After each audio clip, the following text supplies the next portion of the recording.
Welcome to Question Everything, where today we are interviewing Doug Ferrier. It's a French name, but it's got, did you say it was Scottish or Irish? Scottish. Scottish. So we say it like the English Jew. Doug Ferrier. Yes, sir. Creator of the High Achievement Success Club. Yep. And you've got a phenomenal story. I remember meeting you in the Impact Mastery Blueprint, James's coaching community, and I was just amazed. Every time I hear you speak, I'm just like, this guy knows what he's talking about. So first of all, I want to thank you for your time and agreeing to interview on the show with me. This is an exhibition of courage on your part, so give yourself a round of applause because you deserve it. Thank you, G-wiz. I appreciate the opportunity. All right, man. So in a nutshell, Question Everything is creating a path to outliers, outcasts, and catalysts. Show them that. I always get this wrong. So we're creating a path for outcasts, outliers, and catalysts to show them that the energy that they're always trying to suppress for other people was actually meant to be channeled into leadership, which is, you know, what they truly are, their leaders. And on that path, we're giving them a mirror that they can look into, a roadmap that they can follow, and a set of principles to live by. There's 5 principles that Question Everything stands on, which are courage, integrity, accountability, trust, and authenticity. Keeping these principles in mind as you answer your questions, I want you to know that your authentic story is the true value of this interview. I got to get that down. It's a mouthful. I need a better introduction. So the first question I want to ask you, now we talked a little earlier and you said you had your first entrepreneurship journey at 13, shoveling driveways with a group of buddies that you organized. Yeah. Born leader. Yeah. It was. Now, go ahead. Wanted to earn some extra money. Grew up kind of poor home, and there's a way for us to earn some money to have some spending money. And there were some elderly people in the neighborhood, some people that didn't want to shovel the driveway, so great opportunity, help somebody out and put some money in our pocket. Man, that's like perfect right now for what I'm going through, because we have a group page, Villages of Woodland Springs. So it's our community page for our neighborhood. And I see a lot of people complaining about things, but I never see anyone offering to do anything about it. I won't say never. I'm not on there as much. So there might be someone doing it, but I just decided today I was going to just create a volunteer group and let's go clean up the neighborhood and fix these problems that people say they're having problems with, rather than judge the people that can't get to it, because we've all been through hell this last year. Yeah. So why not be of service and help someone? So I love that that's what sparked that, because that just gives me more hope that, I mean, we're doing the right thing by serving, right? Yeah. And another thing I want to touch on here. So there's just so much to unpack with you. You worked your way up to a 6-figure salary, managing 7-figure projects from dropout, high school dropout. You got your good enough degree. Yes, sir. I didn't tell you this detail. I left high school with 2.5 credits. I went to Catholic high school, and you only got half a credit for gym, half a credit for religion. So I got my God, half a credit for gym, 1 credit for drama, and 1 credit for keyboarding. You know what? That makes the story even just wow. Wow. Anybody listening right now that feels like they're not enough because of that very fact, Doug here is proof that you can come up from that. And in the midst of all this, you are going through a separation with your baby's mom. Yes. And you are a survivor of 2 divorces. Yeah. This was my second one. In a nutshell, Doug, you have taken the shit that's been thrown at you and you've used it, turned it into fuel for growth. Yeah. So I can see why you're a high achievement success coach. Let's dive in. The first question I always like to ask is, what is a relationship? in your life that's inspired, encouraged, or motivated you the most? And how do you nurture that relationship? I have two. I'll start with the easier one first. And these are Okay. important ones. These are like the basis. This is my big foundation. So when I dropped out of school, my mom and stepdad sent me to work with my step uncle doing roofing, Mm. thinking this was going to get me back into school. 14 years old, working in the beaches area. So I'm working out, sun tanning, watching half naked girls walk by all day long, and I'm getting paid good money for it. I don't know what many adolescent boys are going to say, oh, I want to go back to school. So I made a career out of it. And that step uncle, he taught me a lot of values, taught me the value of hard work. Yeah. And he gave me my work ethic. Mm. Things went sour. There was a time I was living with him, with my first wife and our kids. And because of conflict in the house, we had to move out. But it wasn't, 60 days. It was get out now. Like, at the end of the day, you were out. Nobody in my family would take us in. So we moved into a homeless shelter. Wow. And I stopped talking to that uncle at that point. I still hold those lessons he taught me. And being kicked out, that was actually a huge stepping stone for me. I stopped playing and I went full in. Yeah. In less than 10 years, I went from living in a homeless shelter with my family to, like you mentioned, a 6-figure salary. I haven't talked to that uncle since, but it's water under the bridge to me. The other big impact, and this one might hit you a little deep. Okay. My biological father passed away when I was 12. When I was younger, he was a cocaine addict, alcoholic, cleaned himself up when I was 7 years old. And I remember vividly being at an AA meeting with him, because he would take me when he was having his hard time. He would take me to these meetings. And a lot of people like, why is an 11-year-old going to an AA meeting or an NA meeting? Because my dad was struggling and he needed that group. And I remember a story he shared about being high as a kite, 2-4 beer sitting on the seat beside him, running from the cops. And at the end of the story, he looked me dead in the eyes. He said, I didn't share this story to give my son ideas of what he should do. I shared this story so he wouldn't do the same stuff I did and went down the same path that I did. I got into some drugs as a teenager, never touched coke. And that was a serious rule with me. Anybody in my circle knew it. And my really close friends, they knew if anybody tried it, my close friends would take care of them. I wouldn't even have to, because that was my rule. And it kept my drinking at bay as well. Mm. Wow. Yeah, a tear just came to my eye as you said that, because you're literally my daughter. Like, not you're my daughter, but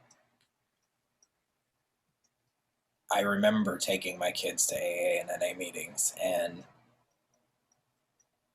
the decision that I made to answer the question that my daughter asked, why do you always drink beer? Like, was not for me. It was for her in the future. And now she's enrolled in UNT. I just dropped her off Sunday for orientation to be a surgeon. Like, Wow. I love it. There's a lot to unpack here as well, but it's a perfect segue to the next question, which is, I would imagine that your uncle, even though you got so much from him in that short time and those values that he instilled in you, would you say that that prompted you to start questioning everything when he kicked you out and there was like no 60-day notice, no nothing? Just, I know we all have that moment in our life that we realize the world isn't what we thought it was, and we start to question everything. So I would imagine that was the moment. If not, what was that moment that made you start questioning everything, and what changed when you did? So that wasn't my questioning everything moment, but I questioned a lot. Mm.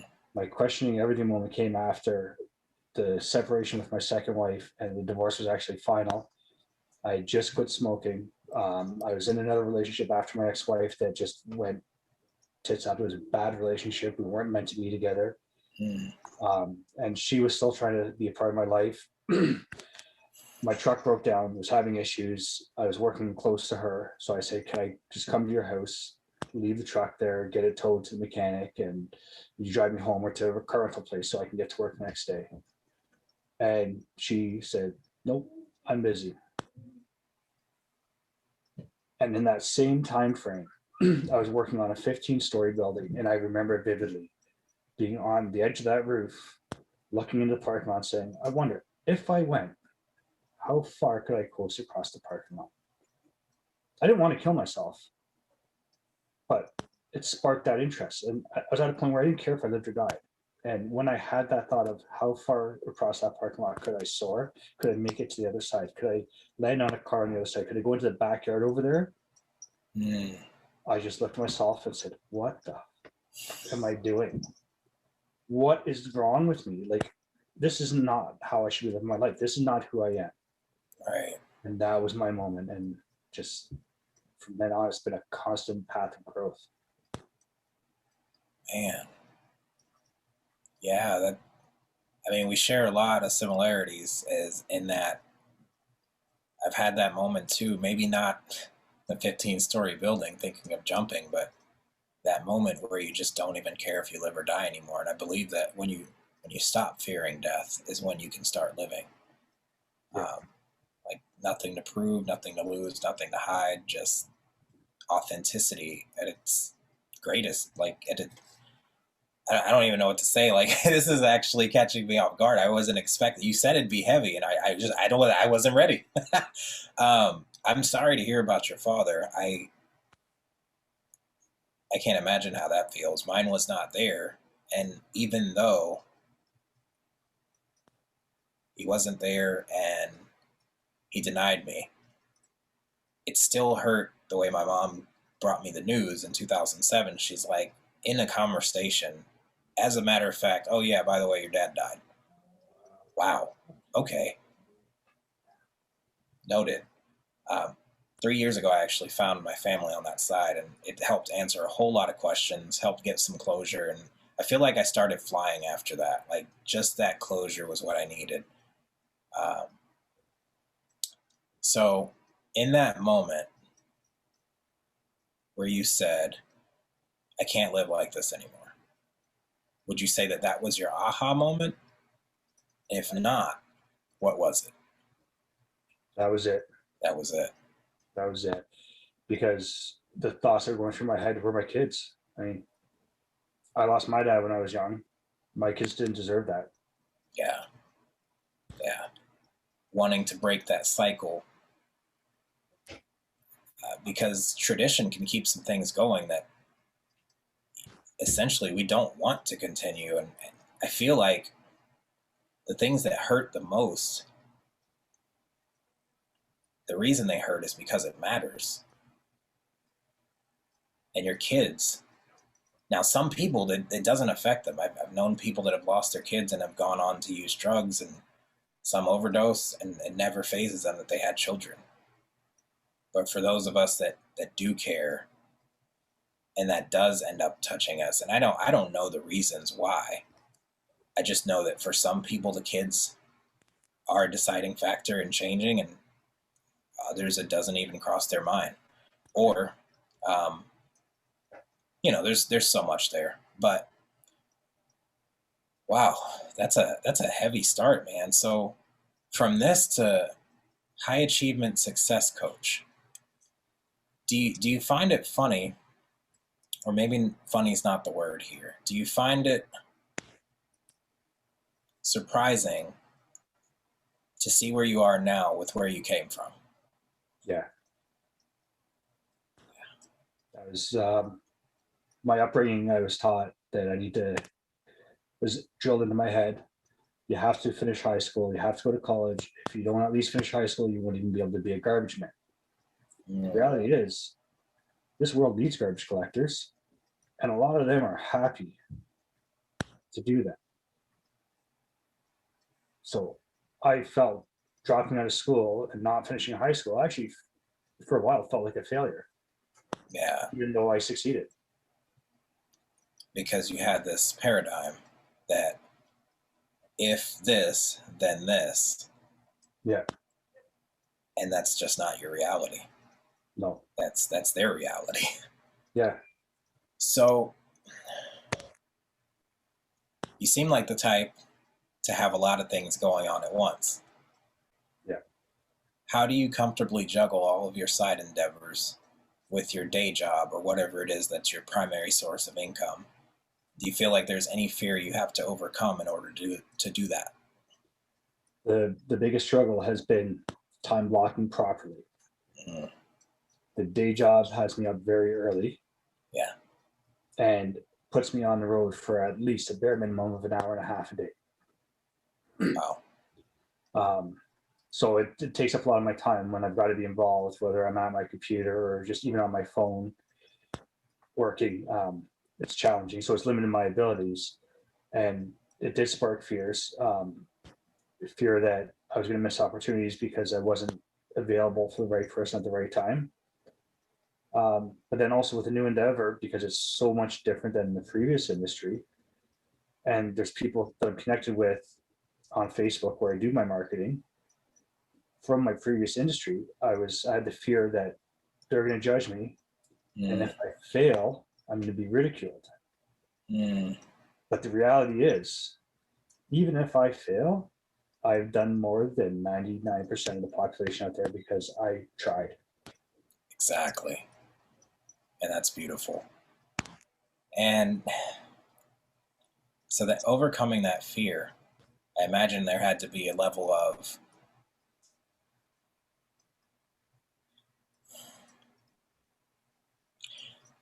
there had to be a point where your authentic self outweighed what people cared about you. Yeah. So I know that takes a certain level of emotional intelligence. What are your thoughts on emotional intelligence and authenticity? I think authenticity it's a character. You've got to have it. If you're not authentic, then you're a fraud and you're gonna get found out. It's just you're lying. And the more you lie, the more you need to lie. Yeah. And the more you need to remember. Right? And it's easy to remember the truth. It's hard to remember a lie. Yeah. Jamie Kern Lima, I just saw a video she was in. She did a presentation, and she was trying to get her business, It Cosmetics, going for 3 years. And she thought she finally had the person who's going to invest in her. And at the last minute, they said no. And she asked them, can I ask you, why did you turn me down? And the guy looked her dead in the eyes and said, no woman is going to want to buy makeup from a woman that looks like you. Whoa. Yeah. Whoa. And that she did what I did. She didn't turn tail and run and say, I'm not good enough. She used that crap as rocket fuel. Yeah. And Jamie Kern Lima is the one. Sorry to interrupt. Jamie Kern Lima, just for reference, is the one that does that growth. She's in the Growth Day with Brendan Burchard, right? Yes. Yeah. That is man. I love watching them. It.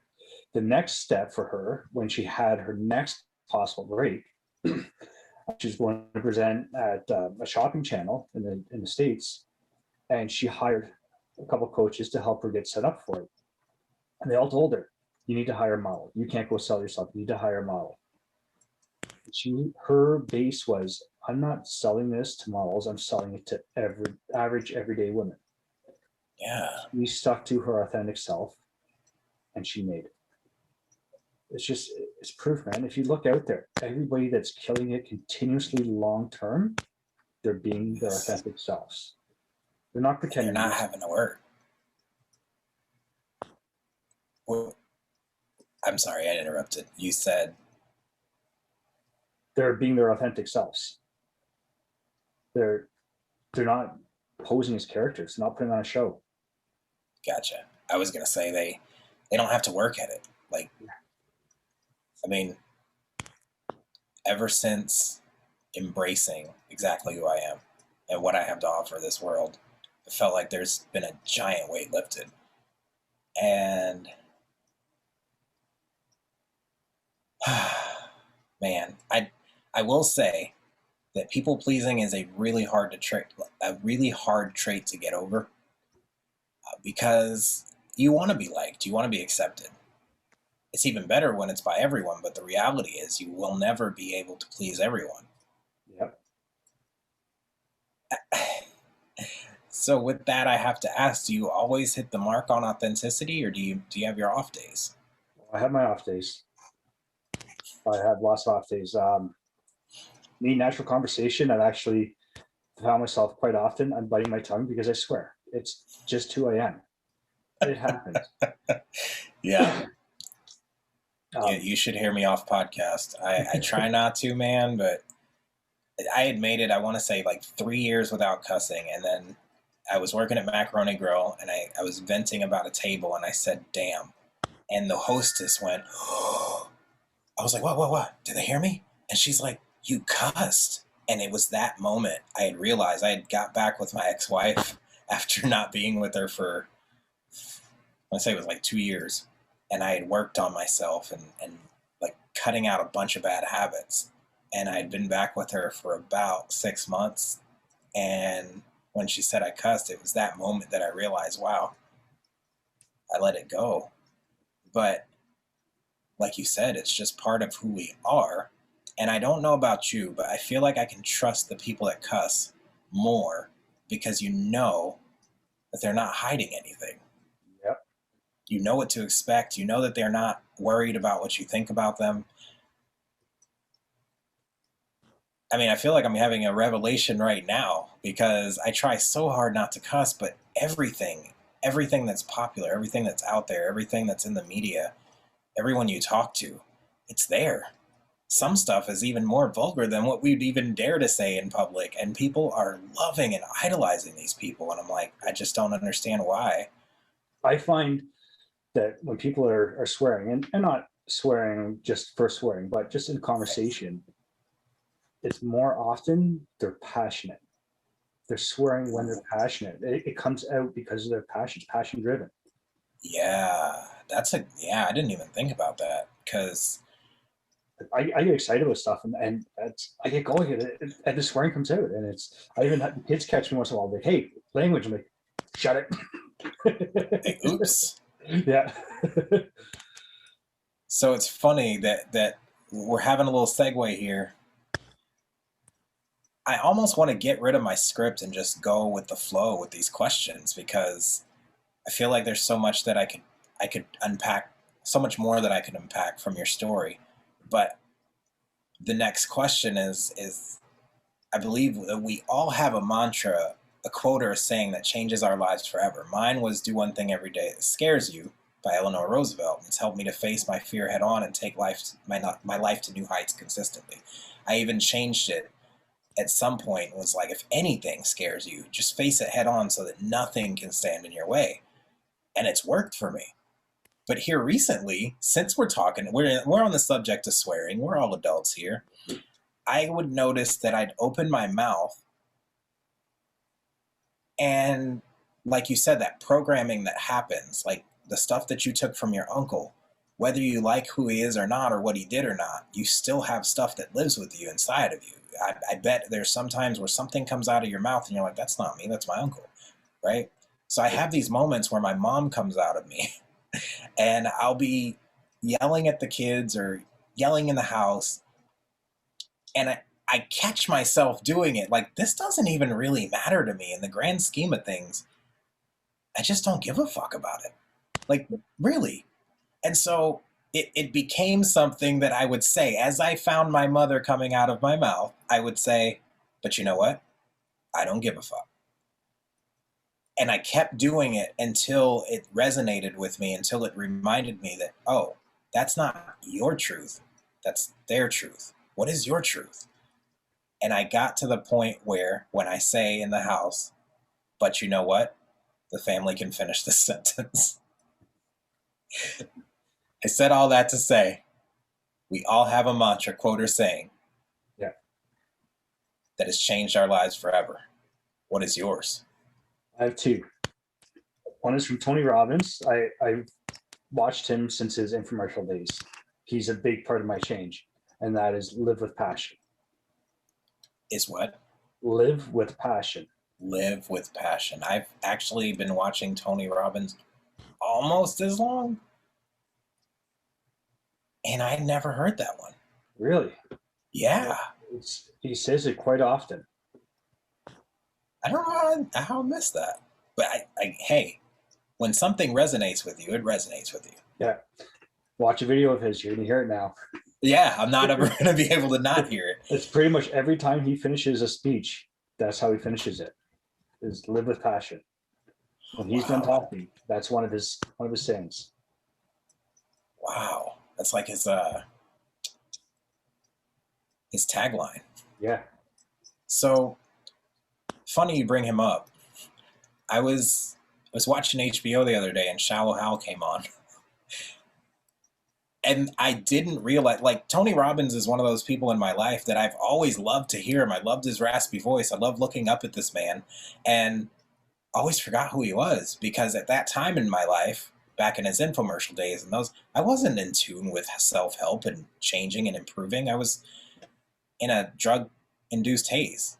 So, and then for 6 years after the drug-induced haze, trying to uncloud the head, and so it didn't stick. But I realized in 2001 he's in Shallow Hal and he's doing his thing in the elevator with, I don't remember the actor's name, but it was hilarious watching it again. Like, how did I miss that? But I watched an interview and they had written an original script for him to talk about, and he's like, I don't like this. It's great and all for your movie, but can I do what I would actually do? And he had mentioned that part where he put his hand on his head and said, "Devils, come out." It's like part of what he does is jarring people back into reality, and his swearing is another way of doing that. It's like you hear this man that you respect, and you hear him all the time on these podcasts and these little snippets on Instagram, and you hear it so clean, and then you go to his conference and you're like, whoa. Yeah. So you said that was one, live with passion. Yeah. Sorry, I derailed us here. That's I could go on with that one too. There's a couple of great snares I've got for him. Oh, please do share. Last year I became a certified life coach through Robbins Medana's training. And part of the curriculum is you watch interventions he's done at his functions, his events. And I specifically remember one of the first videos, he's talking to a woman and she's explaining what the problem she has in her relationship and how miserable her husband is and this and that, and he's awful and this and that. And he turns to the woman and says, "When was the last time you sucked his dick?" What? My jaw hit the floor. I was like, what? I rewound it. I played it again. And yeah, he said it. I wasn't ready for that right here. Like, right? Yeah, whoa. You need to edit that out. I don't know, man. I think I might just leave that there. I mean, like, he is, you want to talk about blunt and being your authentic self? Yeah. Right there. Yeah. He's definitely one of at the top of my list of inspirational people that I aspire to be, if not like, to be able to live with that kind of passion, live from that place of authenticity. Wow. Yeah. I wasn't ready for that. So that's one. We all love Tony Robbins. Do you know that there's some people that don't know who he is? That blows my mind. Yeah. There's some people actually that don't like him too. My older sister, who her and I had very similar upbringings, went through the same crap. I think my drug problem was a little worse than hers, but she had different problems. And when I told her I was getting certified through him, she says, "Oh, he's a douchebag." Like, you've met him? Right? Wow. And then he's got a movie on Netflix, I'm Not Your Guru. That's my favorite movie. Oh, I watched it last week with my wife, and I went to work the next day and she sent me a text, like a bunch of texts. She had a breakthrough just from watching the movie. Yeah. That first part, that first 3 minutes alone could be it. That's one of those interventions. Yeah. Could it be the shoes? Could be. I'm actually wearing red socks today to match. Oh, that's funny. Yeah. So that was one. Oh, go ahead. Sorry. Henry Ford.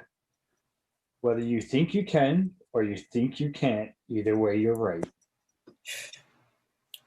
Near and dear to my heart, man. All in the mind.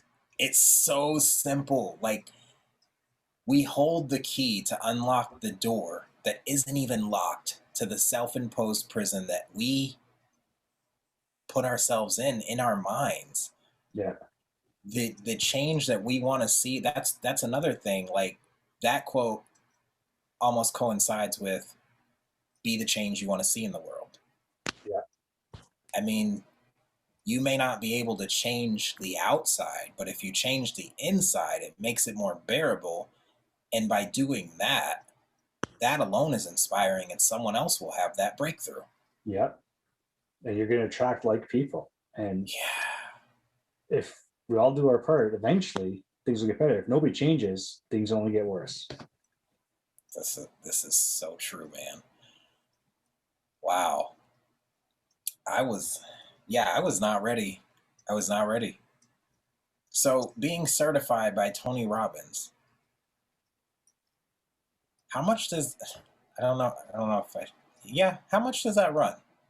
It was about 4,000 US. And that's the 4,000 first, US dollars? yeah, that's the first level. Wow. Yeah. Yeah, that's, But and it's not even that it gives me that piece of paper, because I'm a firm believer a piece of paper doesn't mean anything. How many people right. have a driver's license can't drive? Yeah, yeah, I don't have an official high school diploma, but I've gone further than a lot of high school and college graduates have. yeah. Piece of paper doesn't mean squat. But the biggest takeaway from it is I learned more about myself. I Mm, became a better person doing that course. So it was double benefit for me. that's awesome. I was going to ask you what your three biggest takeaways were, but just getting to know yourself alone, that's Yeah. value. That's immense value right there. Yeah. Learning to serve myself. Yeah. I mean, you can't pour from an empty cup. That's right. And so, speaking on authenticity and attracting more of the like people, that authenticity actually repels the people that don't resonate with you. And Yeah. I believe we were talking about this earlier. Yeah. I'm becoming exactly what James said. He said, if you're not pissing someone off by noon, you're not doing your job. And Yeah. it's true. If I'm not pissing someone off, I'm people pleasing. Yeah. And I'm just not, I'm becoming on Facebook the person that gets the pushback, and I'm not going to change what I believe because it doesn't resonate with someone. They have the right to keep going. Yeah. What are your thoughts on that with the people pleasing? You can't please everybody. I've tried doing it myself. We all do it. Um, you can't please everybody. Even if you believe in God, Allah, whoever you believe in, the superpower above, they can't please everybody. I mean, people are going for plastic surgery. We work out at the gym to change the way some people just to change our appearance. Yeah. Right. We're not pleased with ourselves, our own looks and our own selves. So how are we going to please everybody? If we try to please everybody, we're letting ourselves down. Yeah, that now that you say that, it reminds me of that Bible verse. Not sure where it is, but you can't serve two masters, for you'll love one and hate the other. And just there's so many paradoxes in life, and I know that you know from being certified by Tony Robbins, his six uh, Human needs. human needs: certainty, and because God has a sense of humor, uncertainty, right? Yeah. So there's so many paradoxes that selfishness and self-centeredness is what causes addiction. Being so focused on yourself is what disconnects you. But where's that balance between taking care of self and obsessed with self, right? And then taking care of others is actually a good thing, giving, helping, being of service. But taking care of others to the point where you're losing yourself is where, so it's all a balancing act. Yeah.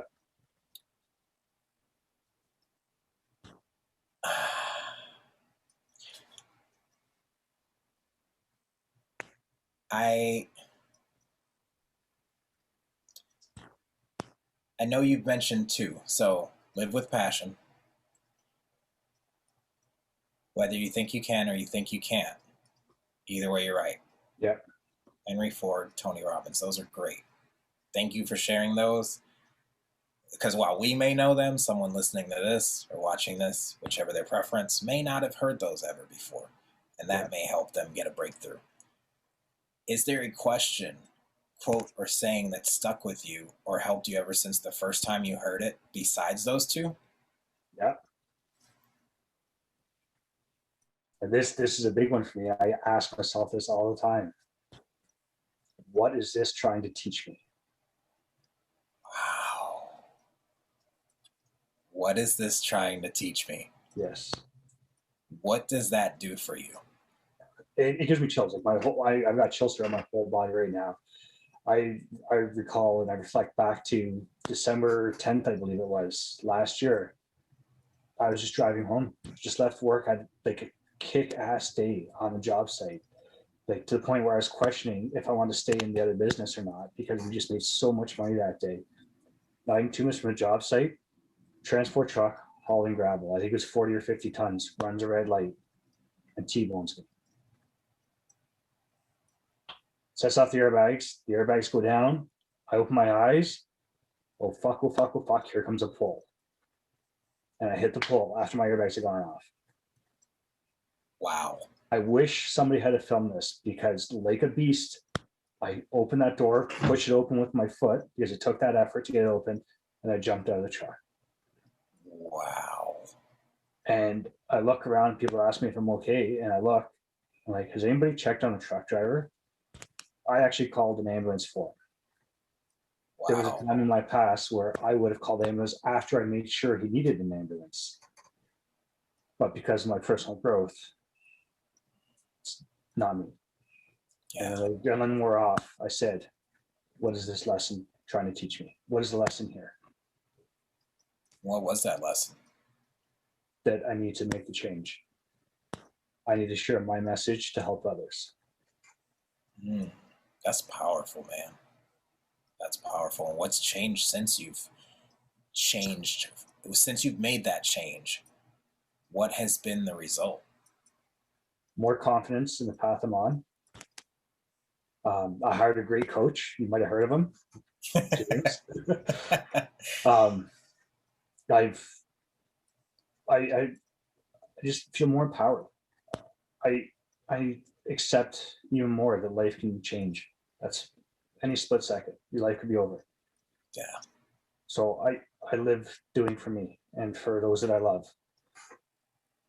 I don't try to focus on doing the people please as much.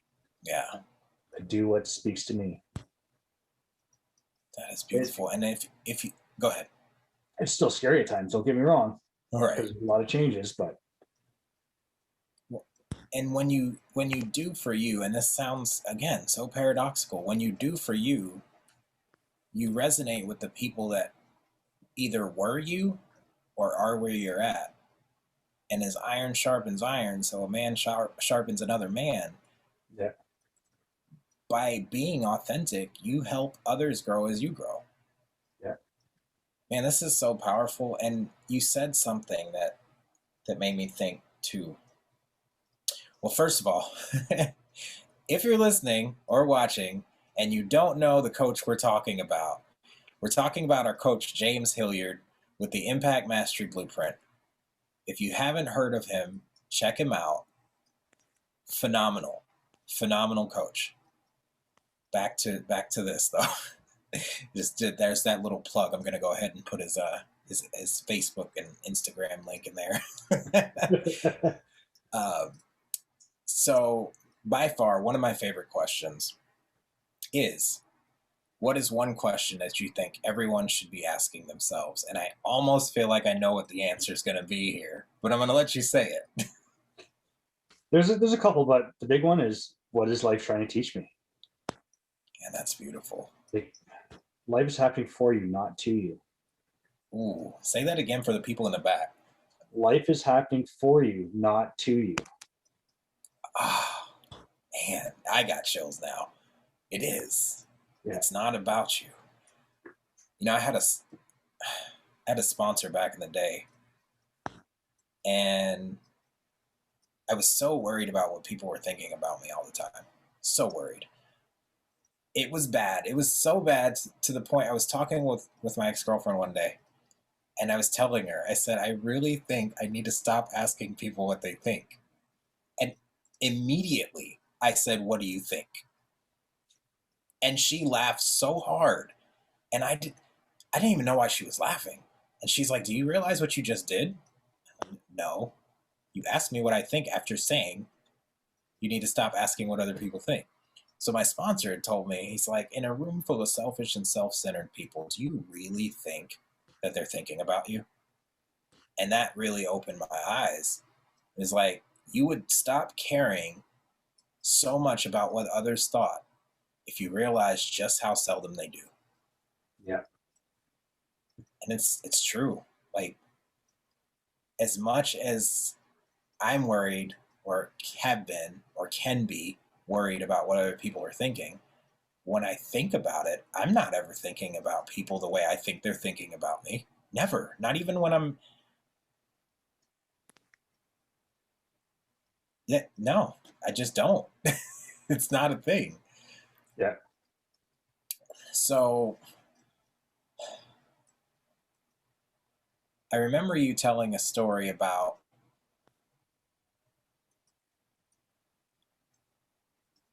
your, what was it, your most recent experience with, was it another coaching retreat?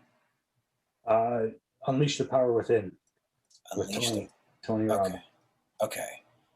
You were sharing that, and there was something in there that really resonated. What would you say your biggest takeaway from that session was? And there's a lot. And the biggest one, I actually cried more than I had in a long time. Wow. I dug so deep into myself and my own inner workings that it brought out so much pain, Hmm. and I conquered so much pain that I during one exercise I had to stop writing because I couldn't see. Tears were just streaming down my face. Man, I've been there. And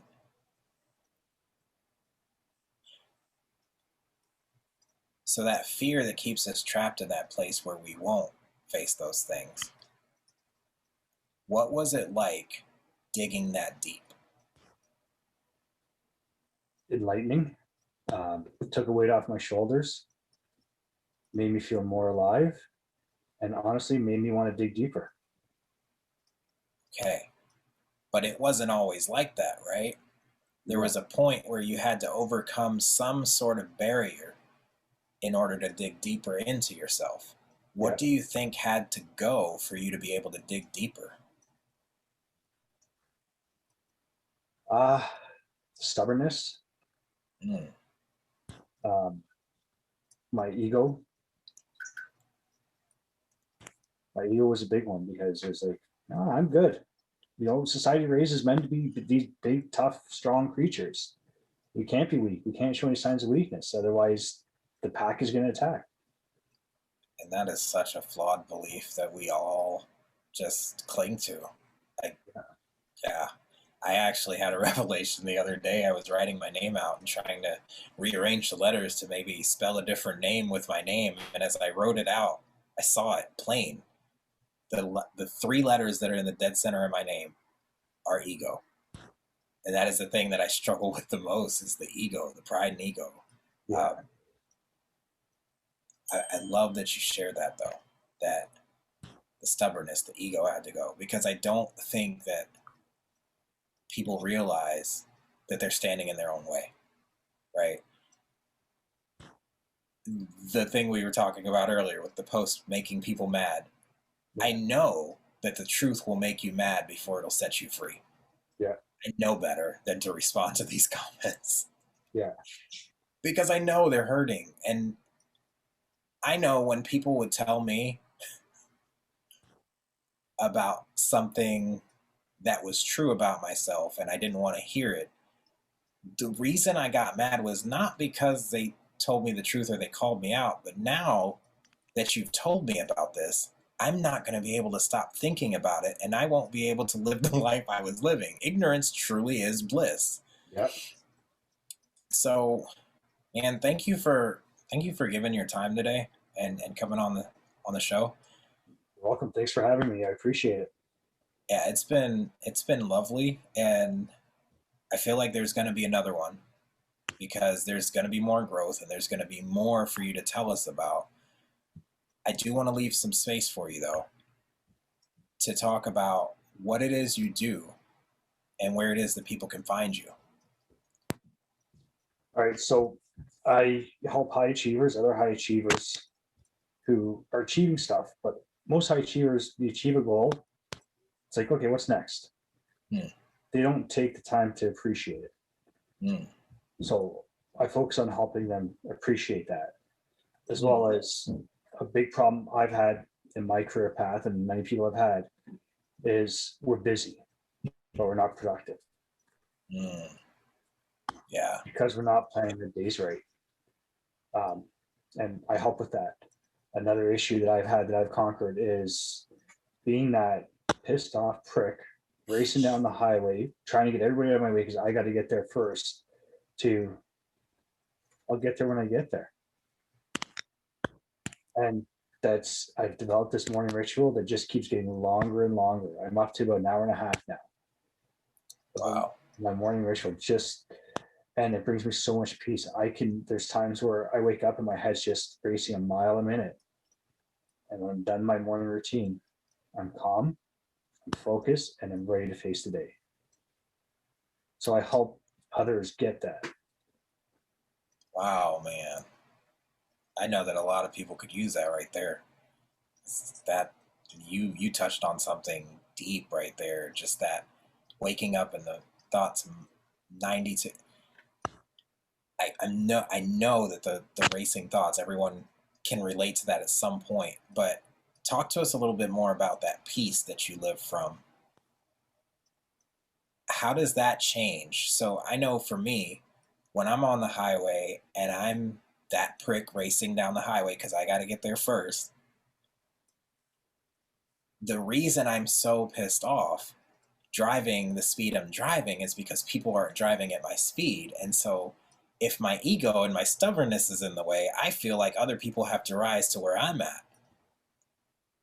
But it's just this simple shift that if I just slow down and at least go the speed limit or trail behind them just a little bit for a minute, I regain my peace and all of a sudden the world is not as bad as it was a minute ago. Yep. Do you find that it's easier to work from a place of peace or a place Yes. of rushed? Peace. Absolutely. 110%. I remember one time I got on the highway right in front of a coworker, and as soon as I got on the highway or freeway, I merged over out of the on-ramp lane and got into the rush hour traffic. It's inevitable. We're going to hit traffic. My coworker raced to the end of the lane, cut in, and I watched him for a bit, as long as I could. He was doing on-ramp. He would jump over the on-ramp lane, race to the end, and cut back in. And he kept doing that. I pulled into the shop yard, not even 2 minutes behind him. It was literally one red light that he beat me by. He was stressed out and I was calm. Mm. Man, that's a beautiful reminder. If you stress yourself out while you're driving, you're going to give yourself a stroke or a heart attack one of these days. Are you going to make it to your destination? Not the one you want to go to. Wow. Slow down. You get there when you get there. Wow. You know, if you're late for work, is your boss going to pay your speeding ticket? No. And you know what? That's wow. Dang. Or aggressive driving ticket? Or your insurance premiums because they go up because you got into an accident? And if your boss is that much of a prick, You maybe probably don't belong there. Maybe your boss needs to talk to me. I see what you did there. That's awesome, man. That's deep and it's true and it hits right there. But not only will they probably not pay for the ticket, they'll probably replace you within a week after you get into the car crash and die. Yep. If that's how or the stroke. The job posting will be up before your obituary. Wow. That's heavy. Yeah. So, man, what a way to end. What a note to end on right there. So I have one final question. Yeah. As a high achiever, I know you know other high achievers. Who are two people that you could refer to be on the show that you know are crushing their goals in life right now? The first one, we talked about him, our coach, James Hilliard. I watched that man. Him and I studied under another guy together, and James is just crushing it. And he is a fine example of doing it right. I will actually have to agree with that 110%. Yes. The other person is another member of our group, Anya Froelich. She's doing some big things. Her time zone is making it very difficult for her to work with us. She's in Cambodia. Yeah. But she's dedicated. She has pulled all-nighters to be part of our masterminds, and she's getting up at 4:00 in the morning to be in our coaching calls. Yeah, that's crazy. Like she's up and coming. Yeah, it's so funny. Just in these last couple episodes, asking people like who they would refer. They're either already on my list or someone I see that is crushing their goals as well. So I'm glad that you mentioned those two. Do you feel limited just because I said two? No, I feel that everybody's running their own race. There's a lot of people in our group that I think would be a great fit. They're doing fantastic things. There's lots of other people beyond. I mean, hey, if you can get Tony Robbins on here or Brendan Burchard, or even love that KK from Tony's team, Dean Graziosi. I mean, these are people that are they're really crushing it. And I mean, if they can't get on the show this week, a couple of years, a couple months, they'll be on here. In the meantime, we can all look up to them and gain some knowledge from them. Yeah, absolutely. That's the ultimate goal. Getting the people that inspire me and getting to pick their brains. Just like we did here. If you want another person that is really crushing it, somebody that is, and I'm going to quote what he says, he's an underdog. His story is like, it just pulls on the heartstrings. His name is Zachary J. Babcock. He's on Facebook, on Instagram. He has a group, Underdog Empowerment, and a podcast. Okay. He is somebody that he's crushing it. He was next con. Turned entrepreneur. I love those stories because and he was a heroin addict, and that's what put him in jail. Wow. You said Zachary J. Babcock. J. Babcock. Babcock. Yeah. And you said Underdog Empowerment. I feel like I've seen this somewhere, or maybe you mentioned it in our coaching calls. I'm not sure if I mentioned it there. He's got a beard longer than mine. We have the same barber. And you want to talk authentic self? He's got tattoos and he swears more than I do. Oh man, he's my type of guy. Yeah. Yeah, I'm gonna reach out. If you want to make the introduction, that will be easier, but I have no problem. Him and I haven't had any communication really. I follow him on social media. I'm inspired by his story. Okay, well, I'm gonna reach out. I'm gonna plug you in case he needs a high achievement success coach. Oh wow. Okay, so I appreciate you coming on again. Don't want to take any more of your time. I want to thank everybody for tuning in. I'm going to drop the link in the comments for you to donate to keep this thing going. I appreciate you. Thanks in advance. And that is all the time we have for today. Enjoy the rest of your evening, and we will see you next episode. Until then, question everything.